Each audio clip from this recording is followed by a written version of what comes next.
Assalamualaikum warahmatullahi wabarakatuh. Apa kabar anak-anak hebat? Masih semangat belajar dari rumah? Semoga teman-teman sehat selalu ya. Alhamdulillah bertemu lagi sama Bu Rista di pelajaran tematik. Sebelum mulai belajar, kita membaca basmalah dulu ya. Bismillahirrohmanirrohim. Hari ini kita akan belajar tematik tema 5 pahlawanku. Subtema 1 muatan IPS. Pada muatan IPS kali ini yang akan kita bahas adalah tokoh dan peninggalan pada masa kerajaan Hindu, Buddha, dan Islam.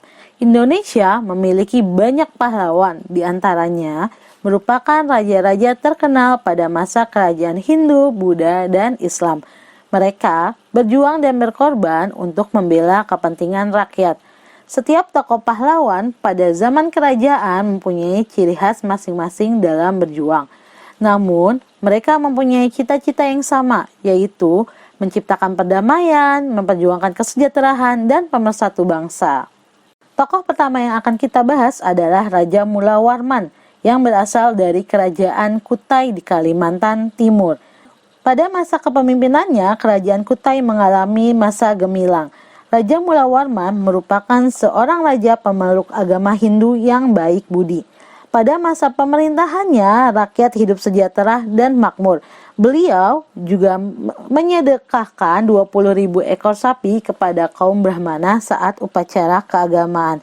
Serta beliau pun membagikan emas dan tanah kepada rakyatnya. Nah, peninggalan dari kerajaan Kutai yaitu berupa prasasti Yupa. Sikap kepahlawanan yang bisa kita ambil dari Raja Mula Warman yaitu beliau merupakan raja yang adil dan bijaksana, taat menjalankan ajaran agama serta mencintai rakyat, serta beliau adalah raja yang dermawan karena beliau pernah bersedekah emas dan tanah serta ternak untuk rakyatnya. Tokoh yang kedua adalah Raja Kertanegara. Raja Kertanegara adalah raja terakhir yang berasal dari Kerajaan Singasari. Kertanegara memerintah pada tahun 1268 sampai 1292. Kertanegara adalah raja yang sangat terkenal baik dalam bidang politik maupun keagamaan. Peninggalan dari Kerajaan Singasari yaitu berupa Candi Singasari. Nah, Raja Kertanegara ini memiliki beberapa sifat kepahlawanan yang bisa kita tiru teman-teman. Yang pertama, pantang menyerah dalam menyatukan Nusantara. Dan yang kedua, berani dan tegas menolak untuk tunduk kepada bangsa Mongol. Tokoh pahlawan selanjutnya adalah Raja Purnawarman. Raja Purnawarman yang berasal dari Kerajaan Tarumanegara di Jawa Barat. Kerajaan Tarumanegara mencapai puncak kejayaannya saat dipimpin oleh Raja Purnawarman abad 295 sampai 434 Masehi. Pada masa kepemimpinannya, beliau berhasil memperluas wilayah kekuasaannya. Beliau juga memperbaiki sungai dan alur kali dan membuat saluran air untuk mengairi lahan pertanian.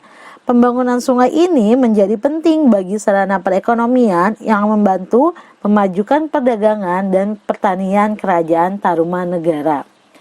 Peninggalan dari Kerajaan Tarumanegara yaitu berupa prasasti Ciaretem. Raja Purnawarman memiliki beberapa sifat kepahlawanan. Yang pertama yaitu berjiwa pemimpin, gagah berani, dan peduli terhadap rakyat. Tokoh pahlawan dari kerajaan Hindu berikutnya adalah Raja Hayam Wuruk yang berasal dari Kerajaan Majapahit di Jawa Timur. Kerajaan Majapahit merupakan salah satu kerajaan terbesar dalam sejarah Indonesia. Pada masa pemerintahannya, Raja Hayam Wuruk berhasil membawa Kerajaan Majapahit mencapai puncak kejayaannya. Beliau juga menyejahterakan rakyat dengan membuka lahan pertanian dan pembuatan bendungan serta saluran pengairan. Rakyat hidup damai dan makmur karena pertahanannya yang kuat dari serangan musuh.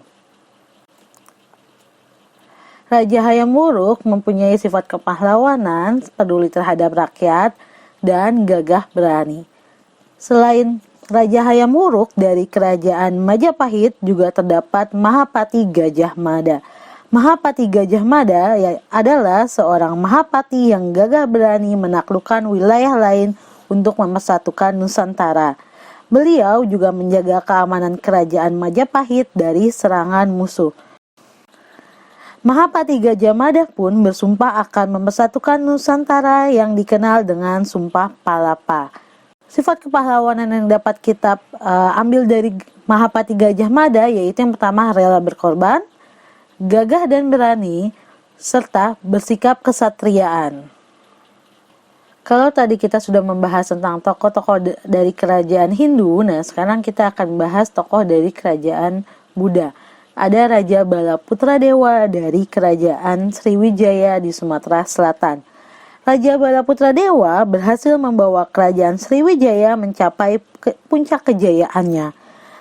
Raja Balaputradewa membuat kerajaan Sriwijaya dikenal sebagai kerajaan maritim yang kuat dan menjadi pusat perdagangan di Asia Tenggara.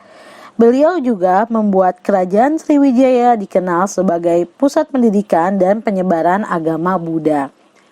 Peninggalan dari kerajaan Sriwijaya yaitu Prasasti Kedukan Bukit. Raja Balaputradewa ini memiliki sifat kepahlawanan, jujur dan disiplin dalam memimpin rakyat, serta adil dan bijaksana dalam menegakkan hukum. Sampai sini teman-teman paham? Selanjutnya yang akan kita bahas adalah tokoh pahlawan dari kerajaan Islam. Ada siapa aja teman-teman? Simak ya. Yang pertama ada Sultan Iskandar Muda dari kerajaan Aceh. Raja pemeluk agama Islam yang berhasil membuat kerajaan Aceh mencapai puncak kejayaannya. Kerajaan ini juga menjadi pusat perdagangan dan pengembangan agama Islam. Peninggalan kerajaan Aceh yaitu Masjid Raya Baitur Rahman. Nah, Sultan Iskandar Muda juga mempunyai beberapa sikap kepahlawanan. Yang pertama, adil dalam menegakkan hukum, serta selalu mengutamakan kesejahteraan rakyatnya. Tokoh selanjutnya adalah Raden Patah dari kerajaan Demak. Raja pemeluk agama Islam yang menjadi penguasa pertama kerajaan Demak. Peninggalan kerajaan dari kerajaan Demak adalah Masjid Agung Demak.